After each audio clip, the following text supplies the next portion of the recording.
I'm going to take you through the steps today to create our micrography portrait of someone who inspires us. Here is what I have in front of me. I've got my pencil, a pen, and 2 sheets of paper. So when you're working from your sketchbook, you should have your sketchbook paper, and then if you have a scrap paper, this can be a half sheet from your sketchbook, or even printer paper works really well. So these are my materials that I have. So to start, I am thinking of my person who inspires me. Yesterday in class, I mentioned that I am inspired by Ruth Bader Ginsburg. So that is who I'm going to choose for my portrait. You should by now have your person as well as your list of 40 words. So what I went ahead and did is I searched the name of my person into Google. If you are doing someone that is a family member or someone personal, you can use your own photo. That is totally fine. I'm going to look for a photo that is interesting, something I think would be a good one to draw a good expression maybe, or something. Let's see. This one might be good, but it's a little bit small. This one's really interesting.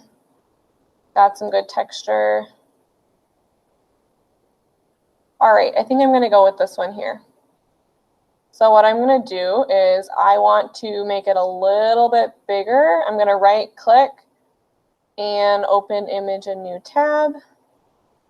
And there is my image. So now that I've got my image, I'm going to take my half sheet scrap paper, whatever you'd like to call it, and I'm actually going to place it right over my image.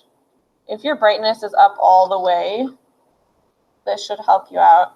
And I know we were working really hard on our contour drawings, but for this one, we are going to be doing a little bit of tracing. What I'm going to do is I'm going to take my pencil and I'm going to follow those lines and trace the outline of her face.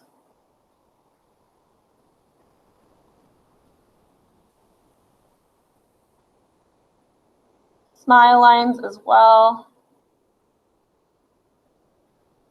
For glasses. If this does not work for you and your brightness is not bright enough, you can print out a photo as well.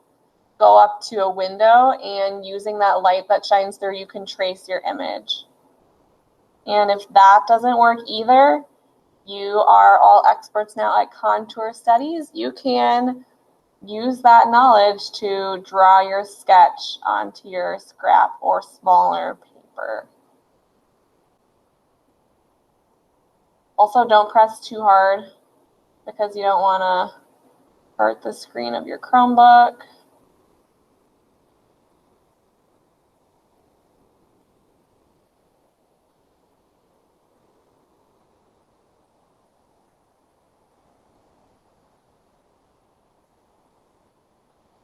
Okay, it's getting kind of tricky because the image I have is pretty dark, but I'm starting to have the outline of her face. See if you can see it. Okay, so that's a really good start for me. I think I'm going to do the rest by observing and looking at that image of her. So now, this is what I've got. I drew my sketch in pencil and I drew it on a scrap piece of paper. This is what I'm going to do before I move on to my final drawing. Okay, so now with my final drawing and my list of 40 words, I am ready to move on. Okay, so now from looking at my sketch, I was able to transfer it over onto my sketchbook paper. Notice the size difference. I've got my small paper where I made my small sketch and my notes and anything that I wanted to do on this paper. This is going to be a formative or something that we just use to get ready for this. So I have a 9" by 12 sketchbook. If you have a smaller one, that is totally fine, but we're really working on using a smaller drawing and going to a larger drawing. So if you have a small sketchbook, make that first sketch smaller than your final.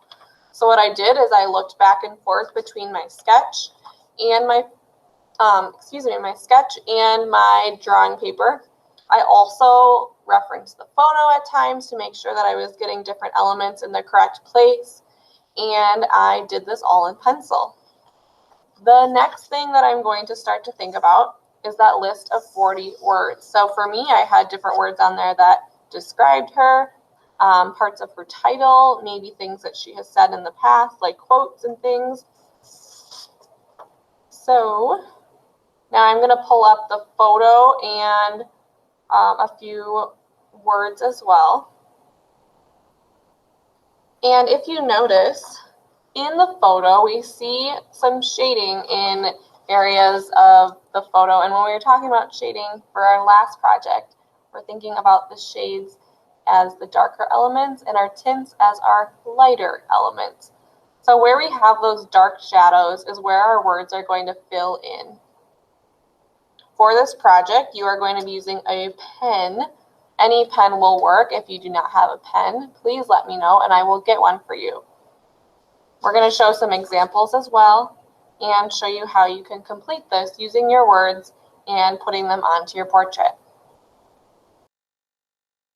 So I have taken my words and thought about where my lights and my darks and my values are in that photo, and I transform those words into that. So let me show you what I'm talking about. Here is the start of mine. I have not done the robe yet, but I use different words and pressures and texts and types of typography to be able to create this portrait. So I don't know how well you can see it, but in the hair, I made the words very visible, showing that it's a pretty standard value. I'll put up the photo as well. But then when you get to elements like the shadows under her neck, the words are very illegible. I know what the words are, but the viewer may not. So at times you're going to have to use this technique that's going to be more of a scribble-like text. So think about how you can use words that are coherent and legible and other areas where you may, where you may need words that are not legible. So I'm gonna give you a little zoom in. So every area, even the nostrils in her nose, even her eyes, all of those elements are used, are created by words. I hope this is helpful to get you started on your project. I'm very excited to see who you choose. Bye, everyone.